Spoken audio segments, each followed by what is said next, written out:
todos estão vendo a tela aí, né? Sim. Tá ótimo. Sim. Na aula passada nós falamos da união hipostática de Cristo, e é um termo técnico para se referir à natureza humana e à natureza divina de Jesus. Esse termo, irmãos, ele foi cunhado, como nós vimos aí no Concílio de Nicéia, no século IV, ou seja, no 300 anos, na verdade, né? Depois que a igreja foi fundada ali por Jesus e, consequentemente, os apóstolos já haviam morrido, começou a aparecer algumas questões relativas à natureza de Cristo. Então, as pessoas começavam a se perguntar, e nessa que começaram a questionar, a perguntar, houve algumas teorias que foram propostas. E dentre essas teorias, boa parte delas heréticas, até que se chegou à conclusão, pelo estudo bíblico, é claro, e a melhor definição bíblica que nós poderíamos encontrar acerca do Jesus divino e a sua natureza humana é que ele é 100% Deus e 100% homem. Essa expressãozinha que nós repetimos nos dias atuais, nós vamos ver que ela foi cunhada através de muito custo, muito debate, tá? Então essa palavra, né, hipóstase ou hipóstasis, significa substância ou realidade. Então essa palavra hipostática é usada para descrever a doutrina cristã que afirma a união da natureza divina e humana de Cristo. Então, qual era a substância, né, a realidade do ser de Jesus? 100% homem e 100% Deus. Qualquer coisa que fuja, irmãos, desse pensamento, vocês podem considerar como espúrio, pode considerar como herético. Então isso é uma doutrina primeiramente bíblica, porque nós, como estudantes, nós não nos apoiamos na tradição, nós nos apoiamos na Bíblia. Só que, nesse caso específico, a tradição bíblica, a tradição da igreja, ela está conforme os preceitos bíblicos. Então, quando você analisa os textos bíblicos, você vai perceber que a natureza humana e a natureza divina de Cristo é bíblico, conforme nós já temos demonstrado na aula. E é por isso que nós seguimos a tradição. E quando nós falamos tradição, também já é um termo teológico, um termo técnico, para nos referirmos a tudo aquilo que a igreja cristã e evangélica, tá? Nós não podemos colocar a igreja cristã de um modo geral, porque os irmãos sabem que o fato de ser denominada igreja cristã não significa que é uma igreja bíblica, tá? Então a doutrina cristã evangélica, ela está alinhada com a tradição dos chamados pais da igreja, tá? Quando nós formos estudar a matéria de história da igreja, vocês vão perceber com mais detalhes esse termo, o significado desse termo tradição, tá? Mas por enquanto, vocês ficam com esse pensamento de tradição da igreja, que nesse concílio, né, foi colocado algumas questões da natureza de Cristo, e aqui eu estou fazendo uma revisão e só reafirmando. Primeiro, o concílio de Nicéia afirmou que a individualidade e a humanidade de Jesus são inseparavelmente unidas, o que significa que no único ser de Jesus existem duas naturezas distintas, divina e humana. Em segundo lugar, a igreja ensina que o Filho de Deus não é apenas um homem que foi divinizado, ou seja, ele não é um homem comum que foi divinizado, mas que no seu nascimento a humanidade estavam unidas de forma íntima. Finalmente, a igreja também ensina que a união hipostática foi completada pelos, que nós corrigimos na aula passada, que eu peguei outro arquivo, né, pelo sofrimento de Jesus na cruz. Através da união hipostática nós podemos compreender a forma e a humanidade de Jesus em seu propósito para salvar a humanidade, tá? Aqui, falei para vocês do exercício de fixação, e agora, irmãos, como eu prometi na aula passada, nós vamos entrar nas controvérsias sobre a natureza de Jesus. Vocês vão perceber que houve muitas controvérsias, muitos debates, muitos pensamentos, muitas afirmações, muitas teorias, até que se extraísse essa doutrina que hoje nós ensinamos. Então, nós, na aula passada, nós consideramos aquela questão de algumas perguntas que eram feitas, né? Uma interrogação as pessoas faziam, né? Ele deixou de ser Deus para se tornar humano? Então, a pergunta que se fazia no primeiro momento era: Jesus, na sua encarnação, ele deixou de ser Deus para ser um homem? A resposta é não.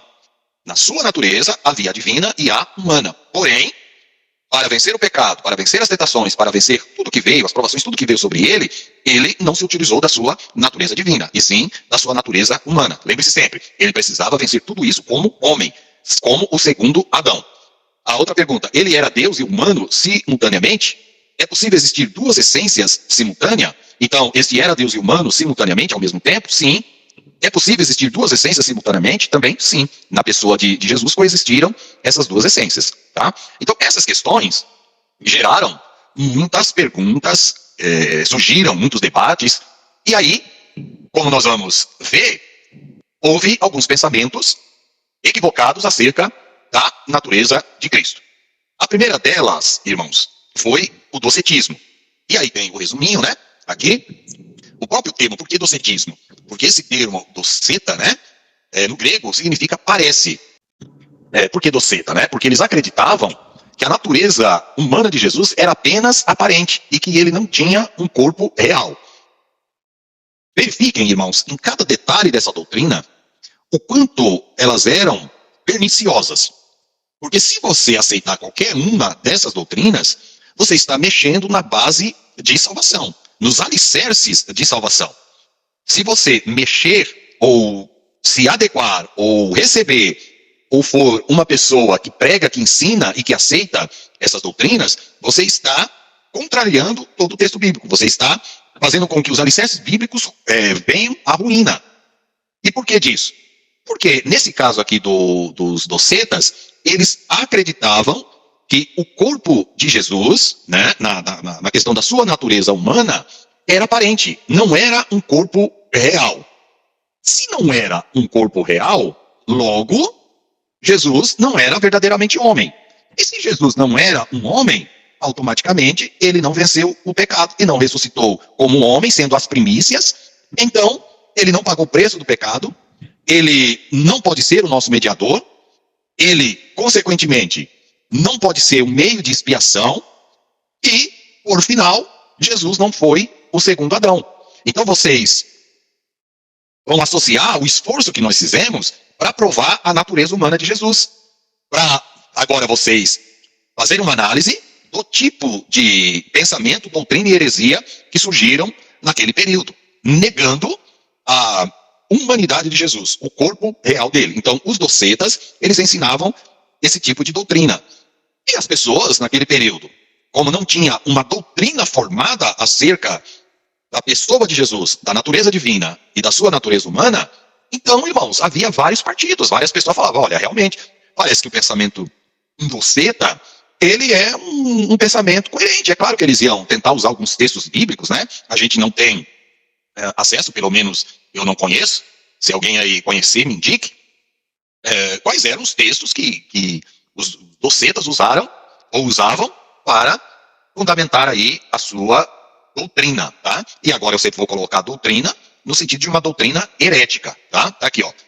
A negação da realidade do corpo de Jesus foi condenado pelos primeiros pais da igreja como uma heresia.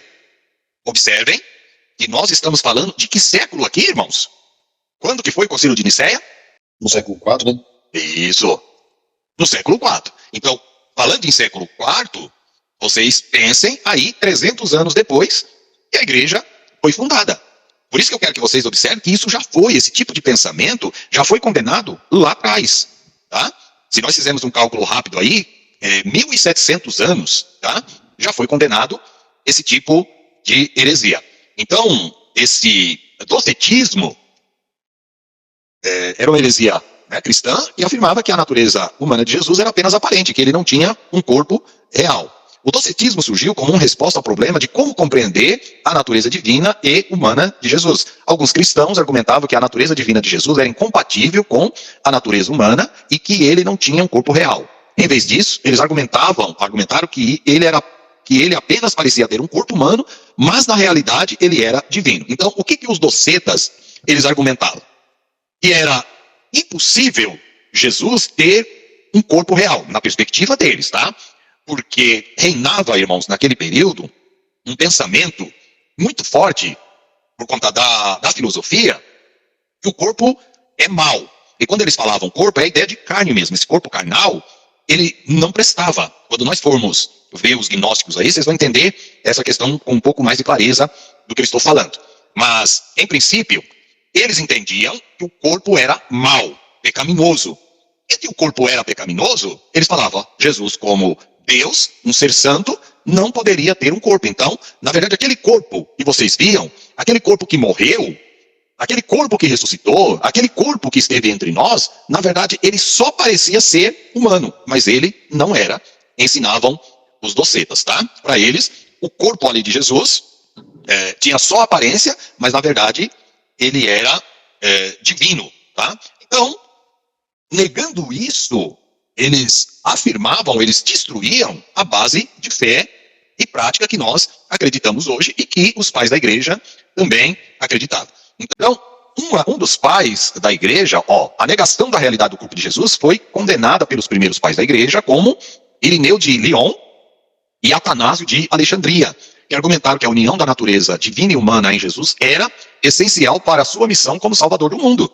Então eles afirmaram que a natureza humana de Jesus era real e que ele sofreu e morreu na cruz para salvar a humanidade. Então essa questãozinha aqui, irmãos, é extremamente problemática se a gente aceitar esse pensamento. Por quê? Se você aceita, como eu disse antes, você está fazendo com que uma estrutura possa ruir. E aí no material, em cada doutrina herética, eu coloquei algumas perguntas, tá? Como exercício aí de fixação, porque são doutrinas que você pode confundir uma com a outra aí. O próximo, como eu disse no anterior, é o gnosticismo. Esse gnosticismo foi a parte, uma das doutrinas mais terríveis. E se não fosse, irmãos, a graça de Deus, a igreja não tivesse fundamentada em Cristo, nós hoje não poderíamos nos chamar de cristãos, tá? Porque essas doutrinas heréticas, elas tinham destruído a igreja, as doutrinas essenciais da igreja. Mas é claro, né? Nós sabemos que o Espírito Santo estava atuando, iluminando a mente desses pais da igreja, para que eles compreendessem a verdade bíblica. Então, olha como que essa doutrina gnóstica, ela era perniciosa, tá? O gnosticismo foi uma heresia cristã que surgiu durante os primeiros séculos. E quando eu falo primeiros séculos aqui, irmãos, já na época de João, apóstolo, na época de Paulo, na época dos apóstolos, esse gnosticismo aqui já se fazia presente, tá? Então vamos lá, o gnosticismo foi uma heresia cristã que surgiu durante os primeiros séculos após a morte e ressurreição de Jesus e causou muitos danos à igreja primitiva. O gnosticismo ensinava que o conhecimento ou gnose era a chave para a salvação e a matéria aqui entendam como corpo, tá? Era essencialmente má e inferior. Dá uma olhada que os gnósticos, eles pensam igual os docetas. Por isso que eu disse para vocês que naquele período havia um pensamento reinante de que a matéria ela era má. E isso por conta, irmãos, do pensamento filosófico, principalmente platônico. Porque Platão, ele ensinava o seguinte, que o nosso corpo era a prisão da nossa alma. Que a parte boa do ser humano estava vinculado ao espírito. E aqui eu vou unificar os dois termos, tá? Quando eu falar espírito, entenda como alma. Quando eu falar alma, entenda como espírito aqui, tá? Porque senão eu vou ter que ficar falando alma e espírito, sempre explicando para vocês que no pensamento platônico era mais a questão de alma. Mas entenda como espírito também, não tem problema. Então, esse pensamento platônico, associado com a questão do mundo das ideias que Platão ele criou para explicar o porquê e nós somos tão mutáveis, né? Que nós mudamos tanto. E aí, Platão vai dizer que o nosso corpo, ele era a prisão da alma. E que esse mundo que nós vivemos não é um mundo real. O mundo real está lá no mundo das ideias. Imagina uma espécie de céu. Então, mais ou menos isso que Platão queria dizer. Que o mundo verdadeiro não está aqui. O mundo verdadeiro está depois que você morre. Tá? Não vou entrar mais em detalhes para não confundir aí a cabeça de vocês. Quem estudar filosofia comigo lá no bacharel vai entender esses conceitos aqui, tá? Então, o que significa aí a palavra gnose? Significa conhecimento. Nesse contexto aí, o que os gnósticos ensinavam? A palavra, então, gnose, significa conhecimento. De onde veio o termo gnósticos? E por que gnósticos? Ou gnosticismo? Porque eles ensinavam o seguinte, que somente as pessoas que tinham conhecimento especial é que poderiam herdar os céus, que poderiam herdar o que nós chamamos de salvação. E nesse período, ficou uma coisa muito complicada, porque esse grupo chamado gnósticos, eles fizeram, irmãos, uma mistura de judaísmo, misturaram o judaísmo, a filosofia, principalmente a filosofia platônica, e com o surgimento do cristianismo, eles fundiram o judaísmo, a filosofia grega com o cristianismo. E fizeram uma espécie de sopa, né? De doutrinas. Colocaram os três pensamentos no caldeirão, mexeram e criaram aí essa ideia de que somente quem tivesse esse conhecimento especial, um conhecimento seleto, é que poderia herdar a salvação. E que esse conhecimento era uma revelação que você alcançava. E aí o que começava a acontecer no meio da igreja? Eles tentavam infiltrar essas doutrinas e tinha pessoas que seguiam. Eles queriam formar um grupo seleto de pessoas. Logo, se você precisa ter um conhecimento especial, é sinal que apenas um grupo seleto é que tem esse conhecimento. E se esse grupo seleto tem o conhecimento, eles dominam todos os outros. Então fala, vem para o nosso grupo. Ou você vem para o nosso grupo, ou você não vai poder herdar a salvação. Então, imagina uma espécie de maçonaria gnóstica. Tá? Os maçons não é um grupo, eu vou colocar, relativamente secreto? Sim ou não? O básico que vocês conhecem da maçonaria? Sim. Isso. E para participar da maçonaria, tem lá algumas coisas que você precisa fazer para entrar para o grupo deles. Os gnósticos era da mesma forma, tá? Mas lembre, só estou falando maçonaria aqui, para vocês mais ou menos fazerem uma associação. Gnosticismo não tem nada a ver com maçonaria, tá? Vou deixar isso bem claro.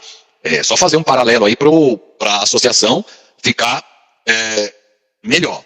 Então aí a palavra gnose é usada em vários contextos, né, incluindo filosofia, teologia e religião, para descrever o conhecimento profundo e especial. Em resumo, a palavra gnose é uma palavra técnica usada para descrever o conhecimento especial, sendo considerado essencial para a salvação ou compreensão profunda do significado e da natureza do mundo. Então vamos entender o que esses gnósticos eles ensinavam acerca do corpo de Jesus. Conforme o gnosticismo, Jesus não tinha um corpo real, semelhante aos docetas, mas apenas parecia ter um corpo. Eles acreditavam que a natureza humana de Jesus era apenas aparente e que ele não sofreu e morreu na cruz. Em vez disso, eles argumentaram que ele apenas transmitiu o conhecimento divino aos seus seguidores. Eles associaram a ideia dos docetas, só que eles incluíram o que era o mais forte na sua doutrina, que Jesus não tinha um corpo humano, né? Ele apenas parecia ter um corpo. E esse Jesus que veio, ele só veio transmitir um conhecimento divino aos seus seguidores. E esse conhecimento divino que ele veio transmitir aos seus seguidores era um conhecimento secreto, que só os gnósticos tinham esse conhecimento, tá? Consequentemente, eles negavam a doutrina da Trindade e a natureza divina e humana de Jesus. Em vez disso, eles ensinavam existirem vários deuses e deusas e que esses deuses eram uma força abstrata que não tinha relação com o mundo material. Então, vocês vão ver que o gnosticismo, eles trabalhavam até com a ideia da não divindade de Jesus, né? É como se fosse mais ou menos assim. Eles criam que Jesus veio trazer um conhecimento divino, mas não podia considerar Jesus como Deus. Daí a negação da Trindade. Então eles acreditavam em vários deuses e deusas, era um conhecimento místico. A heresia do gnosticismo causou muitos males à igreja primitiva, pois desviava as pessoas da verdadeira doutrina cristã e ameaçava a unidade da igreja. Então imagina naquele período, irmãos, os crentes tendo ali bombardeado por essas doutrinas. Não dizia não, aquele corpo de Jesus não era real. Aquilo lá só era aparência. Aí vinha os gnósticos, falaram, tá vendo aquele corpo que vocês imaginavam que era real? Aquele ser que nós chamamos Jesus só veio transmitir um conhecimento secreto para as pessoas. Ele não veio com a intenção de assumir a forma humana e simplesmente combater o pecado, vencer a iniquidade, as tentações por ele mesmo, porque ele não tinha um corpo real. Agora, eu já vou aproveitar a sequência aqui. Isso é chave, é um conhecimento chave para vocês entenderem alguns textos bíblicos. Vocês vão ver que algumas partes da Bíblia, irmãos, parece que para nós, na primeira leitura, não faz sentido. Aí você fala, mas por que João escreveu um tipo de coisa desse? Por que Paulo escreveu isso? Será que precisava escrever isso? Uma coisa que nós temos tanta certeza? Lembra na matéria de hermenêutica que eu disse para vocês que o verso bíblico, o texto bíblico, para ser bem interpretado, você precisa fazer uma análise do contexto histórico em que aquele texto foi escrito. Quem fez a hermenêutica comigo aprendeu isso aí, porque eu bati bastante nessa tecla. Então, alguns versos bíblicos, vocês vão colocar esses versos bíblicos, né, bíblicos dentro desse contexto aqui. Então, tem alguns versos bíblicos que o escritor, ele está combatendo exatamente esse tipo de heresia que estava vindo na igreja. Por exemplo, João. Olha o que ele diz, ó. E aquilo que foi feito carne e habitou entre nós, e vimos a sua glória como o unigênito do Pai, cheio de graça e de verdade. Por que ele coloca aqui em João 1,14, ele faz questão de falar que Jesus veio em carne? Porque ele já está combatendo, irmãos, os gnósticos aí nesse período. Nós vamos ver, principalmente João, tá? Ele escreve muito para combater essas seitas aí. E nós lemos o texto bíblico e às vezes nós nem imaginamos que uma matéria dessa que nós estamos estudando aqui está relacionada diretamente com o texto bíblico.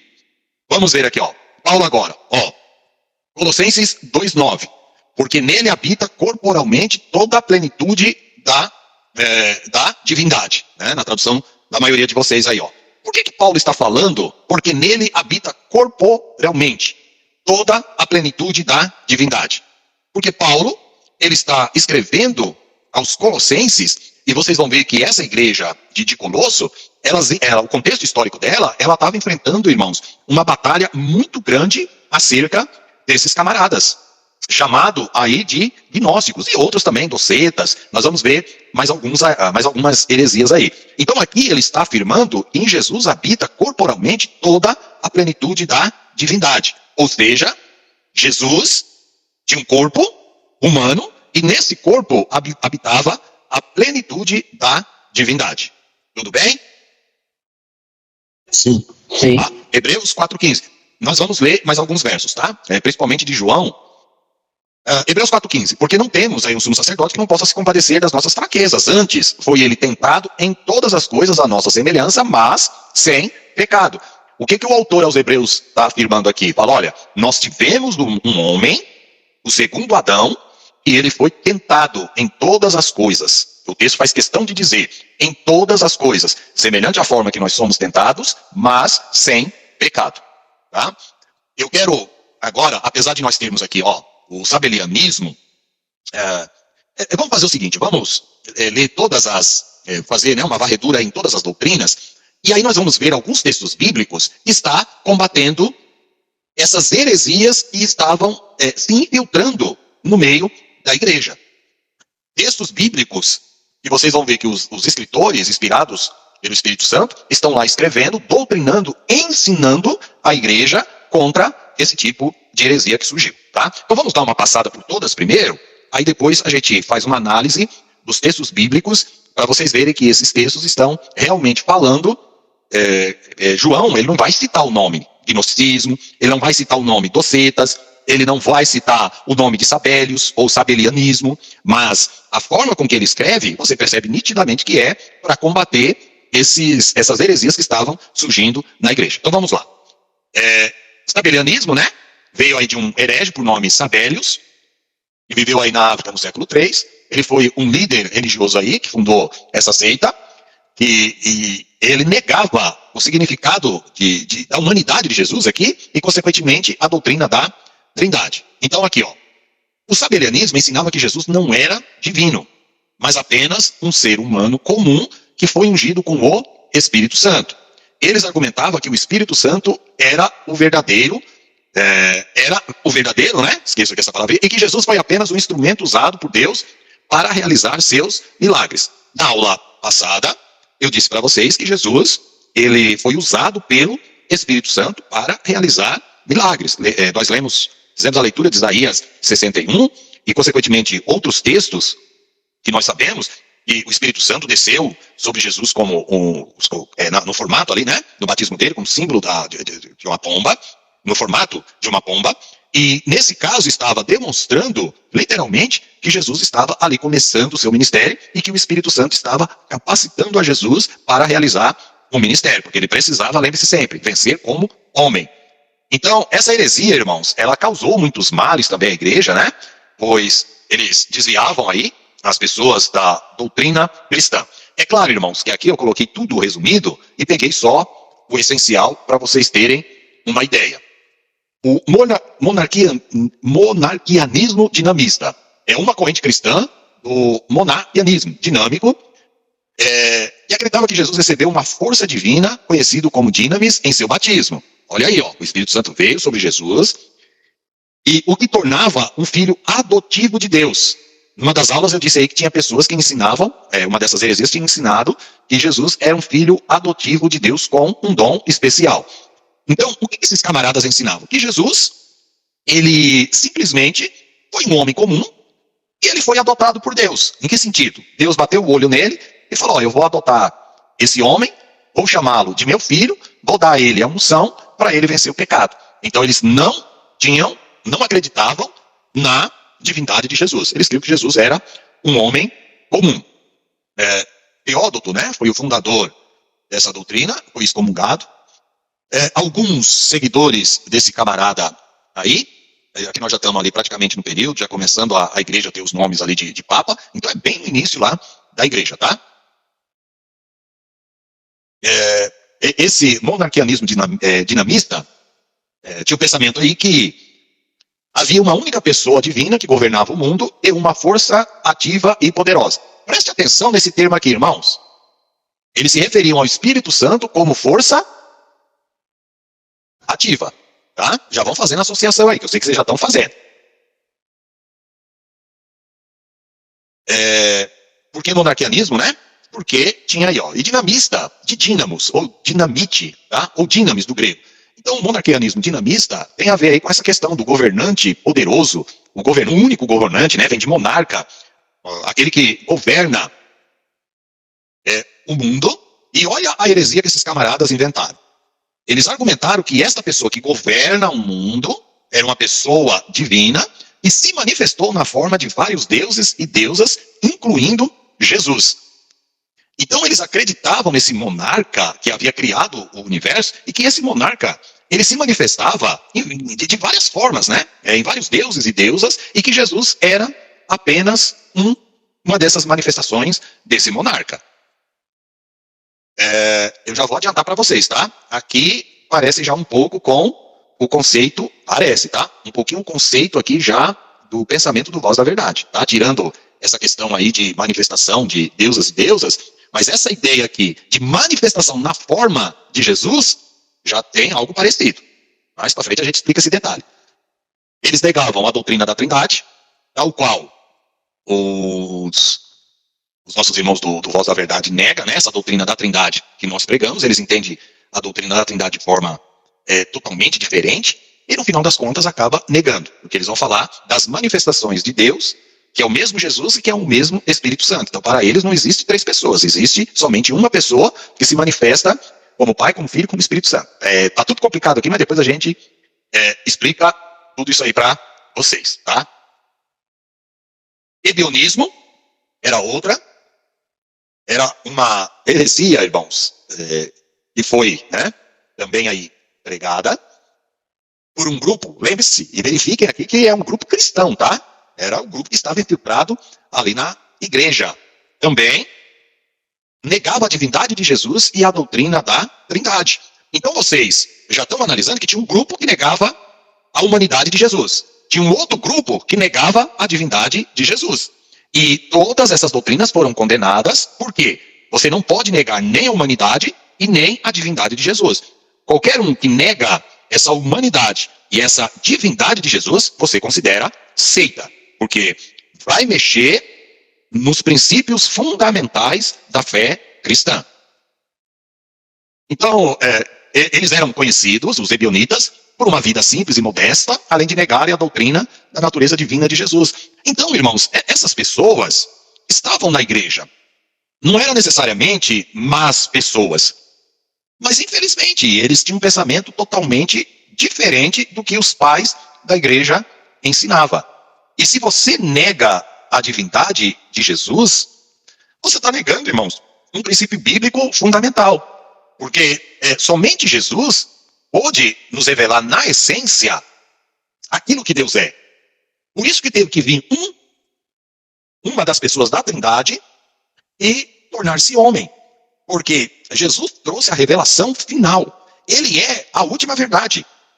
Na pergunta que eu fiz aí quando nós estávamos, né, ali tratando do anjo do Senhor, eu refaço essa pergunta e vocês não vão precisar responder. O anjo, príncipe ou Gabriel, né, ou Miguel, que assiste diante de Deus, que está lá diante de Deus, por mais que eles tenham conhecimento da pessoa de Deus, eles jamais, nenhuma criatura pode falar que conhece a essência e as profundidades de Deus, irmãos. Somente Jesus, que veio revelar-nos a essência do Pai, quem é Deus, verdadeiramente pode chegar e dizer, eu estou falando aquilo que o Pai fala. Quem vê a mim, vê o Pai. Aquilo que eu falo é o que o Pai fala. Deus é desse jeito. Imagina uma seguinte situação. Suponha, irmãos, que fosse Miguel que tivesse morrido em nosso lugar. Pense em algo assim. Sempre haveria um pontinho para uma dúvida acerca da palavra de Miguel. Em que sentido que eu vou dizer? Quando Miguel falasse, Deus é dessa maneira, nós argumentaremos. Falar, não, mas Miguel não estava na eternidade com Deus. Deus é acima de Miguel. Deus está num outro patamar. Então, como que Miguel pode entender a natureza de Deus se Miguel é criatura? Talvez confundir a cabeça de vocês, mas vou fazer uma pergunta. A ideia de essência que eu expliquei numa das aulas, tá? Talvez quem não assistiu vai ficar um pouco perdido. Mas vamos lá. Você tem um animal em casa. Alguém tem aí um cachorro, um gato em casa?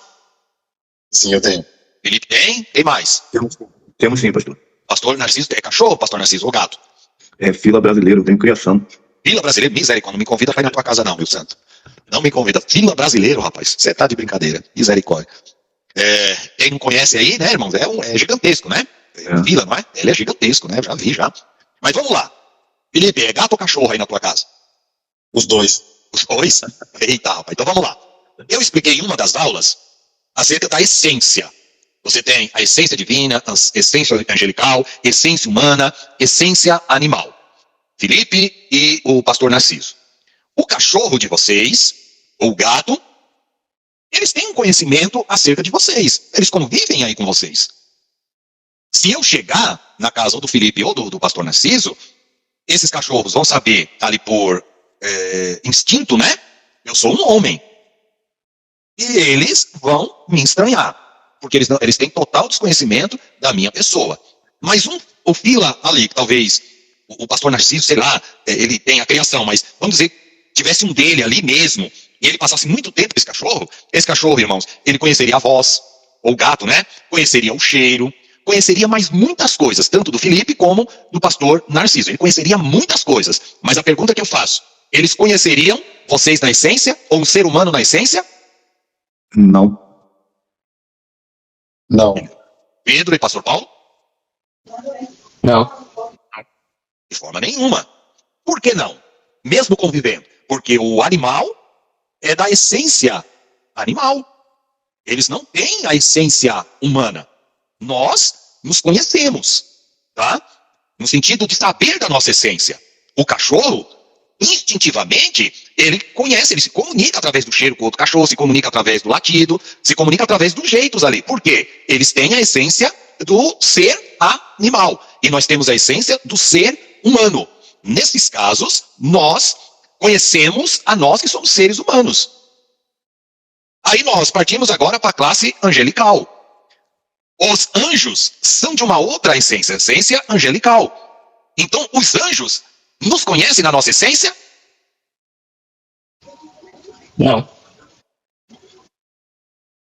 Não. Não. Não. Então vamos lá, todo mundo concorda que não. E por que não? Porque nós somos humanos, irmãos, é fácil. Então a nossa natureza humana não tem nada a ver com a natureza angelical. Nós somos aí corpo, alma, espírito. Os anjos só são espírito. Eles são, nesse sentido, apesar de serem seres racionais, seres inteligentes, seres que têm vontade, no entanto, eles são de uma outra dimensão, de uma outra natureza. Então, um anjo jamais vai poder entender o que nós entendemos. Um anjo jamais vai poder entender o que é o nosso sofrimento, o que é a nossa luta aqui contra o pecado. Porque na essência deles, eles são santos. Eles não cometem pecado, Aí eu estou falando dos anjos santos, né? Aqueles que não se rebelaram contra Deus, não estou me referindo aos demônios, claro, cuja liderança aí é de Satanás. O Miguel, o Gabriel, eles não sabem o que é pecado. Então eles não sabem o que é tentação. Nós sabemos o que é o pecado, nós sabemos o que é tentação. Então nem nós conhecemos a essência dos anjos, nem os anjos conhecem a nossa essência. Pulamos agora para o próximo passo, e para a próxima dimensão, que é a dimensão divina. Deus conhece a todos nós, anjos, seres humanos e animais. Porém, o universo não é verdadeiro. Nós não conhecemos Deus na sua essência. Então, os únicos que se conhecem na essência é o Pai, o Filho e o Espírito Santo. Por isso que são 3 pessoas com uma única essência, a essência divina. E Jesus, ele pôde falar tudo que meu Pai tem, é meu. Eu criei todas as coisas, eu e o Pai somos um. Quem vê a mim vê o Pai. Por quê? É da mesma essência. Quem é dos animais, que já é um absurdo, tá? Claro que eu vou pular os animais aí, vamos pular, porque seria um absurdo. Mas vamos pensar em seres humanos.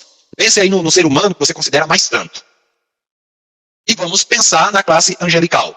Qual é dos anjos, ou qual é dos homens, por mais santo que ele seja, pode dizer, como disse Jesus, quem vê a mim, vê a Deus. Alguém pode?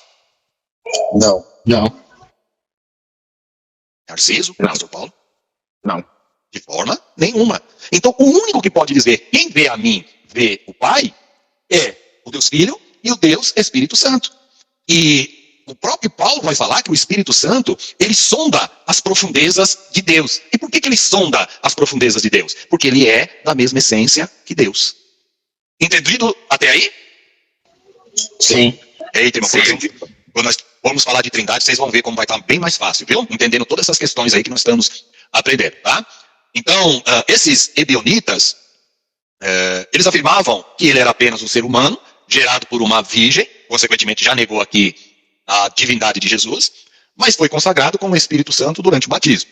Embora acreditasse que Jesus era o Messias, eles não aceitavam a ideia de sua ressurreição física ou natureza divina. Então, olha aqui, irmãos, o problema seríssimo dessa doutrina herética.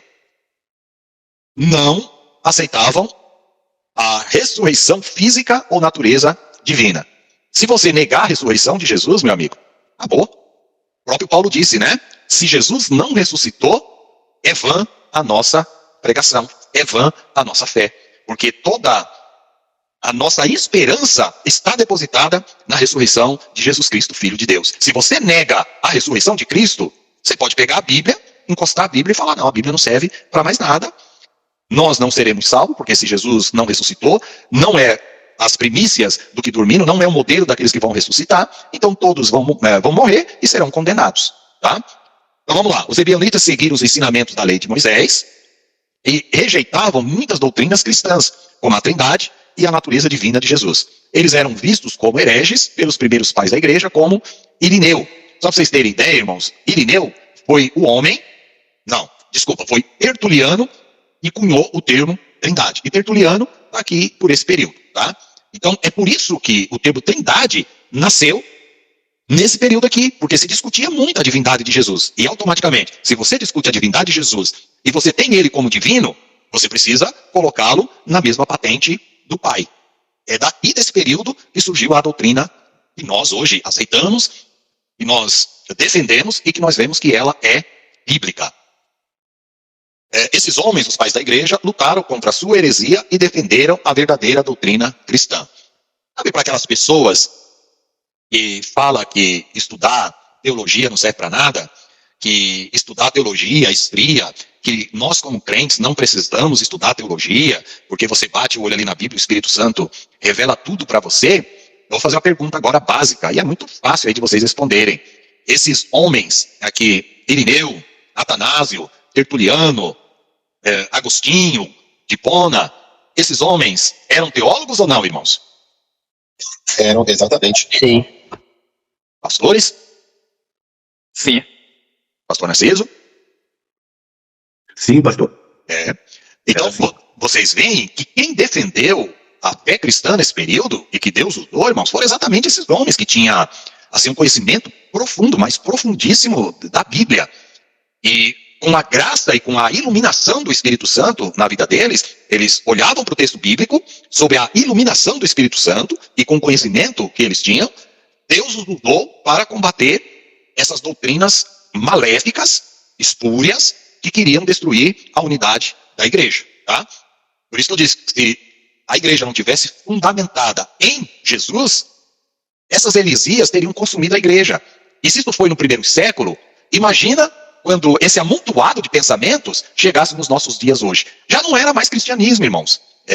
Jesus já não serviria para mais nada. Jesus seria simplesmente um homem que veio e que pregou a bondade. Jesus jamais seria o Salvador do mundo tal qual descrito na Bíblia. Nós não acreditaríamos na Bíblia tal como ela é hoje. Então, vocês, olhando para a história da igreja, vocês verão que esses homens foram de extrema importância para que as doutrinas fundamentais da fé cristã fossem estruturadas e abalizadas. A partir daí, nós continuamos defendendo esta doutrina, a ferro e fogo, a doutrina da Trindade. Somos contrários a quem prega diferente. Não é porque esse pessoal é novo, né? Não é porque isso são doutrinas novas. Não, isso já foi combatido lá no concílio de Niceia. Há 1.700 anos atrás, esse povo ainda fica inventando esse tipo de coisa. Tá? Continuemos aí.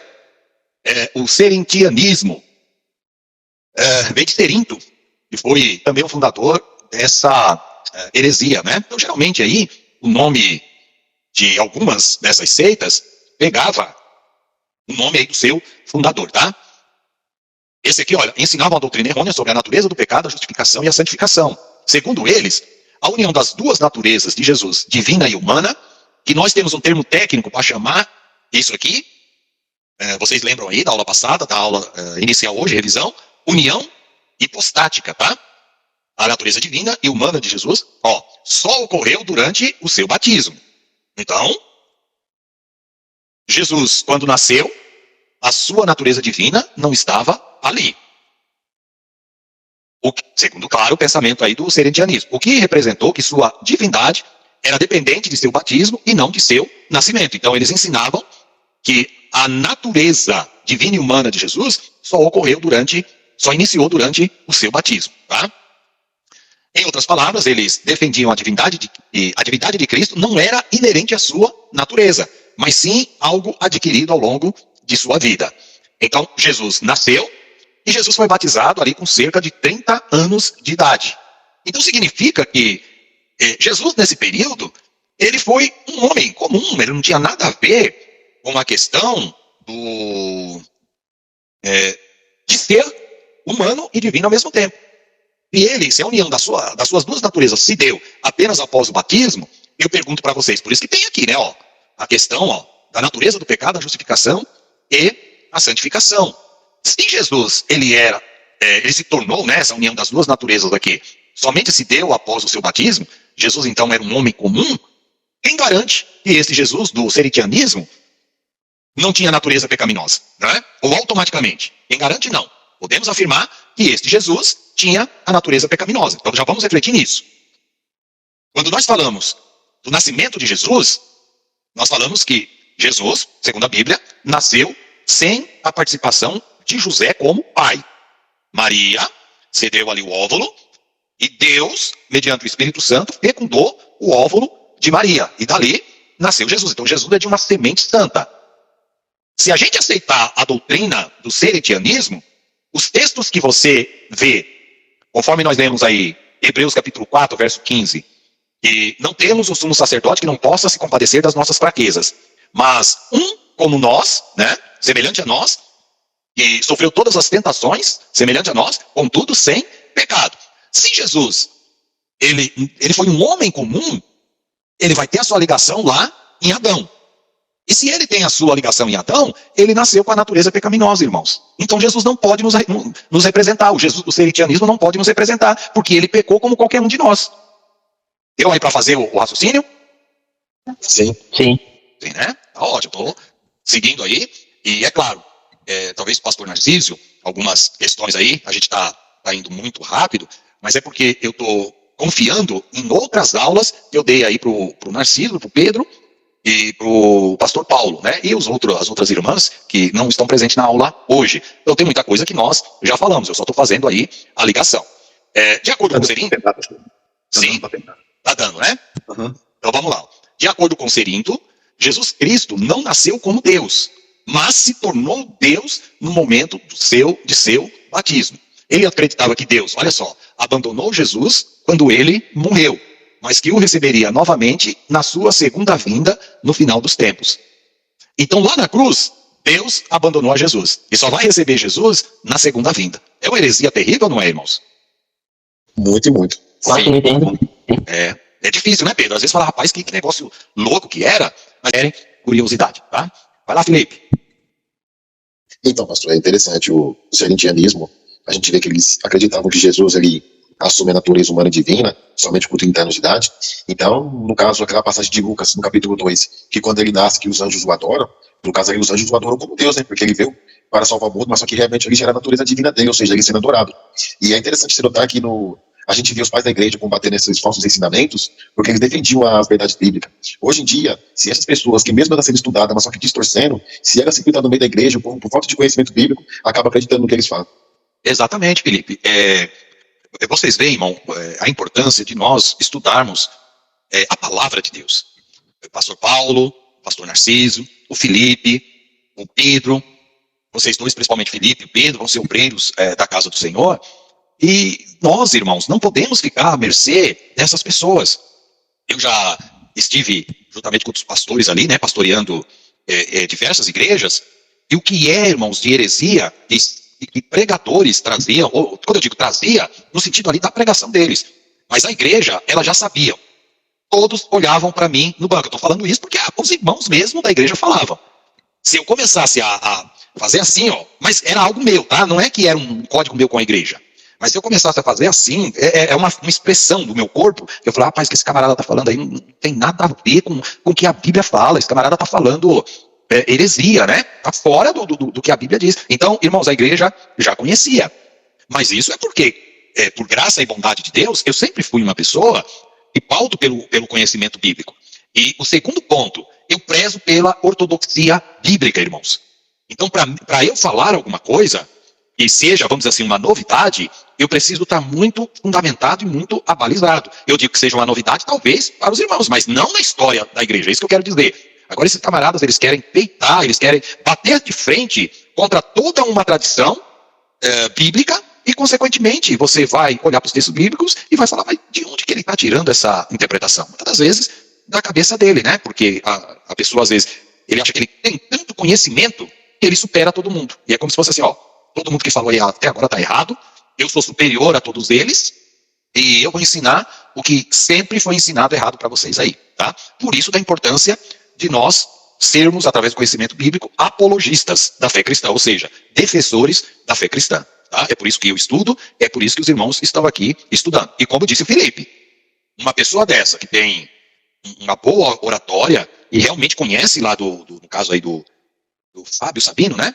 Conhece ali do hebraico, estudou bastante, e as pessoas que não têm uma noção do hebraico vão falar, mas ele está mostrando lá no grego, está mostrando no hebraico. Só que ele está confundindo tudo, irmãos. Tá? Não é só o fato de conhecer do grego e do hebraico que você tem que simplesmente aceitar, né? Paulo, ele diz lá, em Gálatas, o capítulo 1, a partir do verso 16, se alguém vos anuncia outro evangelho, seja anátema, ou seja, algo separado aí para a destruição. Separa que isso não serve para nada. Então isso que o Fábio Sabino está falando é outro evangelho que para nós não serve, pelo menos para mim, acredito para a maioria de vocês. Deixa eu voltar aqui. Alguém levantou a mão? Pedro, vai lá, Pedro. Eu tava até falando com o pastor Felipe, acho que foi esse dia, não foi ontem, eu tava vendo no YouTube, e um cara, eu acho que é analisando a escritura, o nome do canal dele, e ele fala mal da Bíblia, sobre erros que tem na Bíblia, supostos.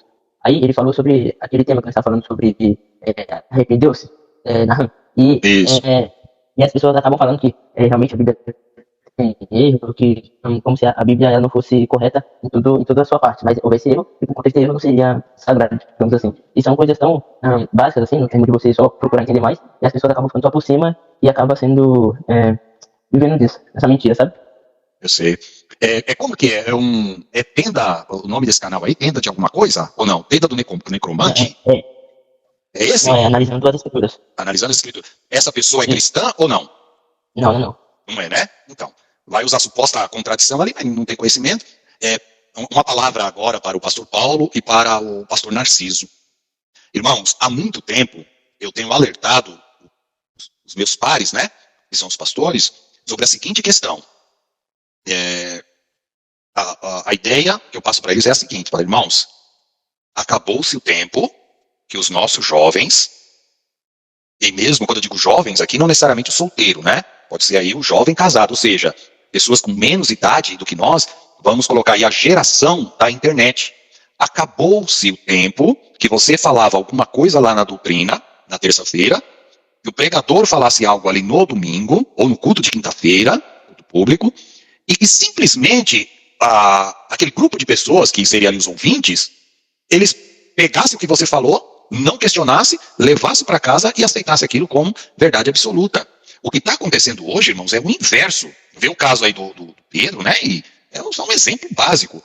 Os jovens da nossa igreja que tem sabe aquele desejinho de aprender um pouquinho mais da palavra de Deus, eles estão indo para o YouTube, eles estão indo para o Google, eles estão indo para a inteligência artificial, o ChatGPT, o Bing, as inteligências artificiais.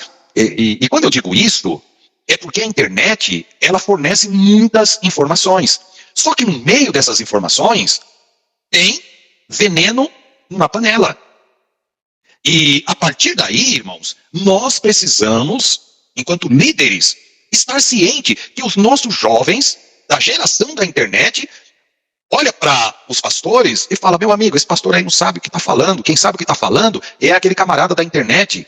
Porque eu pesquisei fulano de tal, porque eu assisti um vídeo de fulano de tal, de Beltrano.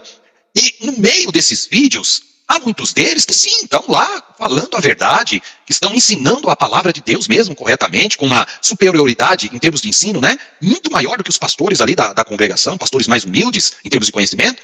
E esses jovens estão tudo migrando para lá, mas está sendo avassalador. E o duro que eu tenho percebido, os pastores não estão ligando para isso, achando que o que ele fala na doutrina, o que ele prega lá é a verdade, como se falava tempos atrás. Eu já concluo aqui, vou deixar o pastor Narciso falar, o pastor Paulo quiser falar também, vocês, só colocando o adendo, a Assembleia de Deus, ou as igrejas, irmãos, aí tradicionais, quando vieram aqui para o Brasil, os nossos irmãos não tinham acesso a nada. A maioria dos nossos irmãos eram analfabetos, male tinham uma Bíblia para consultar. Nós não tínhamos Bíblia de estudo, nós não tínhamos PDF, nós não tínhamos acesso a livros, nós não tínhamos acesso a comentários bíblicos. Era muito escasso. O período que eu fiz seminário, irmãos, era a coisa mais difícil você ter aí um comentário bíblico, né? Apesar de já ter, mas eu digo, o custo era muito alto, tá? Então era difícil a gente ter. Hoje em dia, você digita lá no Google, você consegue entrar, encontrar comentários, estudos bíblicos dos mais variados lá na internet, temas dos mais variados, canais dos mais variados, falando de Bíblia. E os nossos líderes não estão se atentando para esse detalhe, tá bom? Pastor Narciso, com a palavra, fica à vontade aí. Amém, pastor. Pastor, por misericórdia de Deus, eu sou professor da nossa juventude aqui na nossa igreja. EDD? Então, há umas 4 aulas atrás, saiu uma pergunta sobre qual o tipo de pecado que gerava, né, pecado, blasfêmia contra o Espírito Santo. Então, existem muitos jovens, buquista, né, crente buquista. Aí nós explicamos lá, né, qual era o tipo de pecado que gera blasfêmia contra o Espírito Santo. Aí a jovem ela foi lá no celular, buscou lá no Google, e o Google deu outra resposta. Só que eu falei com ela, quando ela se levantou, eu falei com ela, ó, diz pra mim onde foi que você buscou essa resposta. Ela foi no Google. Eu falei, não, se você fosse em um dicionário bíblico, entendeu? E além de ser bíblico, também tem que ver a editora, quem foi que escreveu, não é? Aí eu concordaria contigo, que a Bíblia diz que não é isso, entendeu? Aí ela, não, mas eu vi aqui no Google. Então, por que eu tô falando isso? Isso que o pastor falou aí aconteceu na nossa aula, por incrível que pareça. A jovem querendo, entendeu, desmentir a nossa revista, porque ela foi no Google e o Google deu aquela resposta para ela. Tá vendo? E, pastor Narciso, ela consultou na hora da aula, não foi isso? Na hora da aula. Na hora da aula. Então, olha só onde nós estamos. Porque, vamos lá, o pastor Narciso, professor dos jovens da escola dominical, estava lá na frente ensinando, falando ali com a revistinha, e o Jair pode ter certeza que mais jovens aí devem ter feito também, tá? Pesquisa depois e tal. Enquanto ele estava falando, o grupo de jovens, dessa jovem específica, mas eu acredito que deva ter mais lá, estava ali consultando, irmãos. Então, acabou aquela questão de você, a palavra do pastor, né? Aí no caso, a palavra do professor.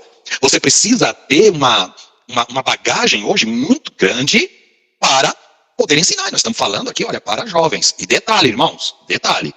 Nós temos a maioria dos nossos jovens estão, graças a Deus por isso, conseguindo ter acesso à faculdade.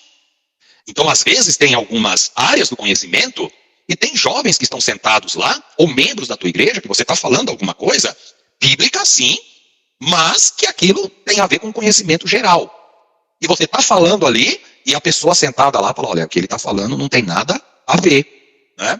Eu fui pregar sobre Jó uma vez, e a questão, eu estudei, né, irmãos, eu estudei muito para falar da questão da doença de Jó, só que detalhe, como o pastor Narciso falou, estava com base ali em dicionários bíblicos, conceituados, tal, e eu fui falar sobre alguns termos, e bem, na época ele, né, era bem novo, jovem, e ele estava tinha terminado medicina. Ele chegou para mim e falou, pastor Odilon, me deu os parabéns, né? Parabéns pela forma com que o senhor abordou ali a questão da doença de Jó, porque a medicina, quando analisa esse texto, fala exatamente isso que o senhor estava falando. O que eu quero dizer com isso? Imagina se eu estou lá no púlpito, pregando, num domingo, e não tivesse conhecimento do que eu estava falando. Falasse coisa totalmente contrária. Então, irmãos, é isso que eu estou me referindo. Hoje, a geração da internet está desta forma. Jovens assistindo debates, tá? Pode pegar aqui o Pedro, que é uma pessoa que gosta mais de estudar a Bíblia. Eu estou falando que ele tem 15, 16 anos de idade, aí é a juventude, né? Ele está aflorado na pele dele. Pedro, eu vou dar a palavra para o Pedro, mas só um minutinho, pastor Narciso, o senhor quer complementar? Fica à vontade. Não, tá bom. Era justamente tá bom, isso aí. Vamos lá então. Nós que temos uma idade um pouco mais, né, avançada, mas o Pedro, como representante dessa geração, pode dizer com mais propriedade para nós. Ô Pedro, eu estou exagerando na forma de falar aqui, não é bem assim. Como que você sente aí a sua geração nessas questões? Também assim, pastor, lá na minha escola, às vezes você fica escutando assim as pessoas conversarem. Por exemplo, a menina falou que não fazia sentido, que o inferno existia. O professor da minha sala falou que Jesus Cristo já falou palavrão. Cada coisa toda risada.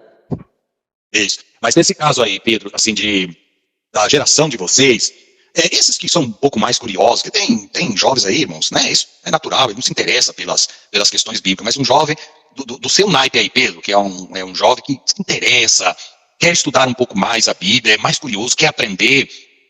A sua geração não tem esse costume de ir lá assistir debate, pesquisar no Google, ir lá no YouTube, ver pregadores, o que eles estão falando? É assim que acontece ou não? Sim, é assim mesmo. Tá vendo?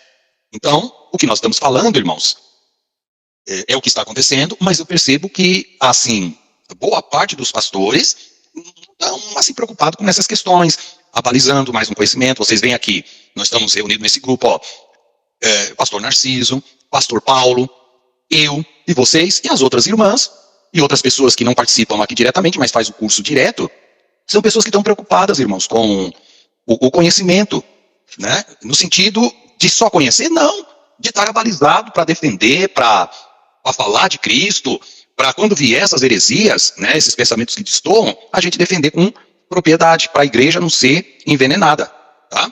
E tem algumas doutrinas que você já percebe que elas já são, assim, diretamente perniciosas, porque chega a doer nos teus ouvidos. Já chega a doer nos seus ouvidos. Porém, há certos tipos de ensinamento que eles vão se infiltrando na igreja, devagarzinho, devagarzinho, e detalhe, de forma agradável aos seus ouvidos. Quer ver um exemplo? E o Brasil está infestado delas? Teologia da prosperidade. Sim ou não? Sim. Sim. Todo lugar que você vai, né? Todo lugar não. A maioria das igrejas que você vai, pode ver as mensagens, irmãos, os hinos que nós cantamos. A mensagem está direcionada para Deus vai te dar vitória, Deus vai te dar vitória, Deus vai tirar você dessa situação. Tanto pregações como os hinos. Isso eu estou falando que muitas das vezes pode ser que esteja aí entrando na igreja que vocês congregam, o pastor Paulo junto com o Pedro e o Juan, na igreja que eu congrego, na igreja que o pastor Narciso congrega. Esses hinos são cantados, muitas dessas mensagens são pregadas. Então entra sutilmente no nosso meio e nós, quando eu digo nós, os crentes, né? Não eu, não vocês, mas eu digo assim, os crentes, começa a dar valor para esse tipo de coisa, né? E pender só para esse lado. E é por isso que as nossas igrejas estão do jeito que estão, tá? Porque entrou, se estruturou e hoje poucas pessoas têm força para combater algumas questões que estão entrando na igreja, porque tomou conta da igreja. E quando eu falo teologia da prosperidade, eu não estou falando naipe universal, não, irmãos. Eu estou falando aquela teologia da prosperidade em termos de mensagem mesmo. Ou seja, indiretamente. Deus vai dar vitória para o crente é vencedor, o crente é campeão, Deus vai arrumar o seu casamento, Deus vai arrumar a sua moradia, Deus vai te dar um emprego, vem para cá que a vitória é grande, e Deus vai fazer isso, Deus vai fazer aquilo, e não é isso que é o evangelho. Nós sabemos que o nosso Deus é um Deus poderoso que abençoa assim os crentes, mas não é a essência do evangelho essas questões, tá bom? Vamos lá, continuar? Rapaz, eu não estou nem fazendo, irmãos, um intervalo, tá? Então, de novo, né, ó. A heresia do serentianismo causou muitos males à igreja primitiva e foi amplamente condenado pelos primeiros pais da igreja, como Agostinho de Hipona, apesar, né, irmãos, aqui de Agostinho, ele já está ali, né, virando o 5º século, ou melhor, virando o 4º século, mas ele está bem lá no início, na fase de transição, aí ele combateu essa heresia. Aqui é tal, tem uma seita que prega tudo que esses camaradas aqui, o arianismo, seguidor aí do presbítero Ário, prega, tá? Vamos ver se vocês conhecem qual que é essa seita.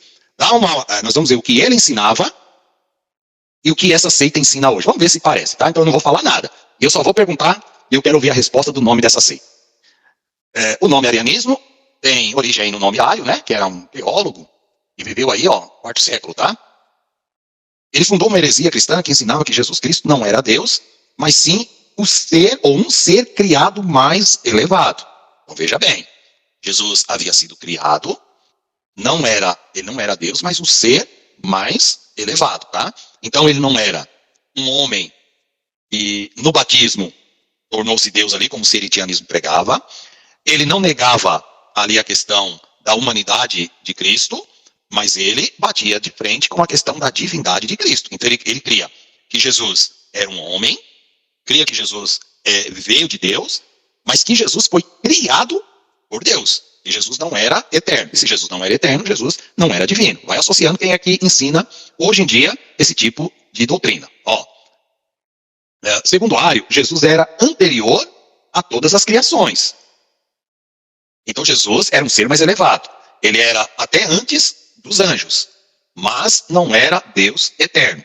Ele ensinava que Jesus era distinto e separado de Deus Pai, e que houve um momento em que ele não existia, ou seja, ele foi criado. Então Jesus Cristo é anterior às outras criações, e no entanto, ele não é eterno, ele não existiu sempre, né? Porque ele foi em um dado momento criado.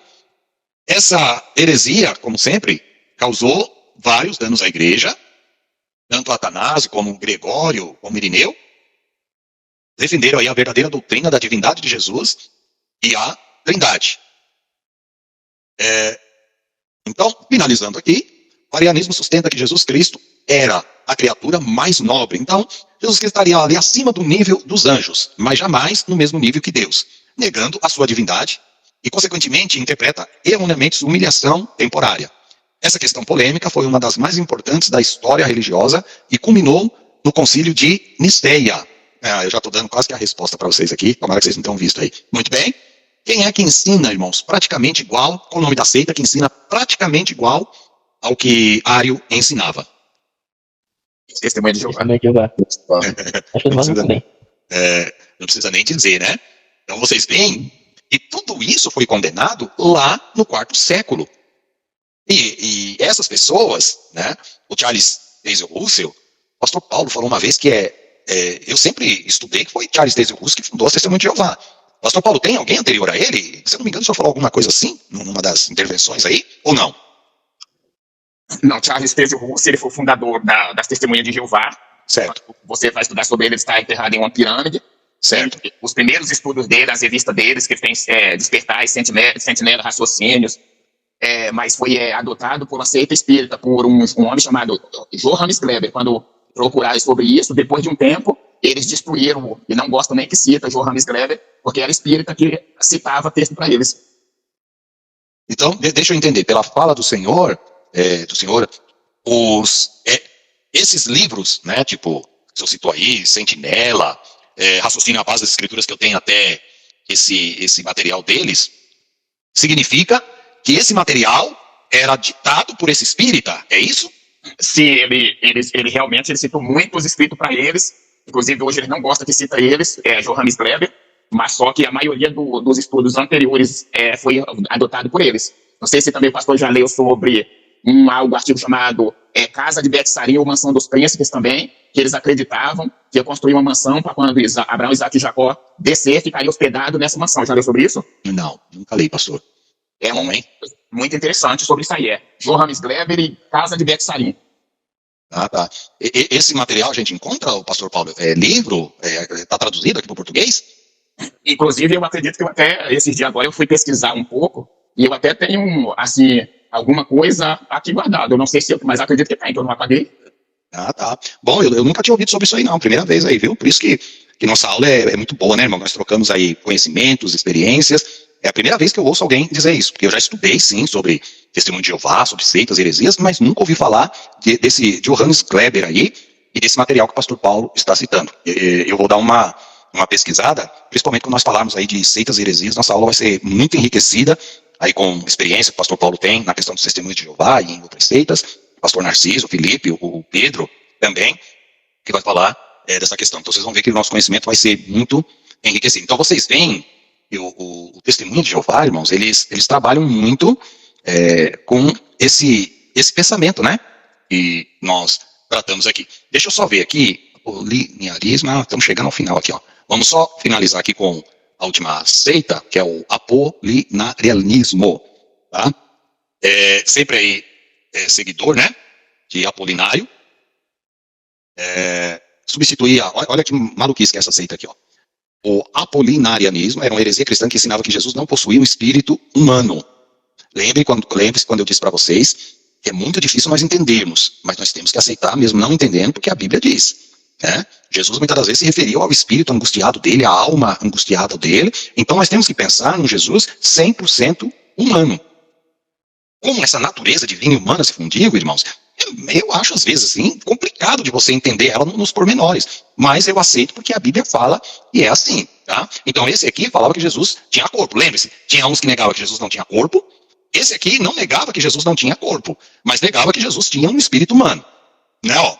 Essa posição era uma resposta ao arianismo e buscava proteger a divindade de Cristo e sua inocência. Então, Apolinário tentou combater o arianismo, mas com uma outra doutrina errada. Então, na verdade, tanto Apolinário como Ário, os fundadores desses pensamentos, estavam errados, né? Para isso, o apoliniarismo, ou o apolinário, substituía o espírito humano de Jesus pelo Logos, acreditando que o espírito humano era a fonte de pecado. Como resultado, o apoliniarismo negava a verdadeira humanidade de Jesus Cristo. Tá? Lembra lá do Logos de João 1, né? No princípio era o verbo. Então, é muito complicado a questão aqui que Apolinário, ele ensinava. Bom, de Apolinário aí, um dos primeiros líderes cristãos a ensinar que Jesus não tinha um espírito humano e sua doutrina foi amplamente condenada pela igreja primitiva.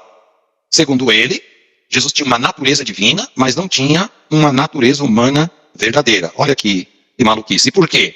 Jesus não tinha uma natureza humana verdadeira. Porque segundo ele, Jesus não tinha espírito. E por que Jesus não tinha espírito? Porque ele aceitava e ensinava que o espírito humano era pecaminoso. E se Jesus era santo, Jesus não poderia ter espírito. Olha que maluquice. A ideia era que o espírito humano de Jesus seria a fonte do pecado. Por isso ele não tinha um espírito humano, né? Humanidade de Jesus. Eu mandei um enviado privado seu. Ah, mandou? Ótimo, pastor. Obrigado aí pelo material, viu? Eu vou dar uma olhada assim, vou pesquisar, porque é muito interessante essa questão. Eu tinha um material do Ezequias Soares, eu considero, né? É onde eu sei aí, um dos maiores estudiosos acerca dos testemunhos de Jeová, ele é especialista, e no material dele ele nunca citou o nome dessa pessoa aí. E é interessante a gente aprofundar essa ideia, tá? Irmãos, então, nós fechamos aqui essas seitas, tá? Eu gostaria de entrar nos textos bíblicos hoje. Tem aqui, ó, nestorianismo ainda. Calma aí. Nestorianismo, eutiquianismo. Isso. E depois nós temos, eu coloquei um resumo para não confundir aí, para facilitar o entendimento, tá, de vocês. Eu fiz uma tabela com os principais ensinos, porque como são muitos nomes, a gente pode se complicar. Então, próxima aula, nós estudamos as duas últimas seitas, né?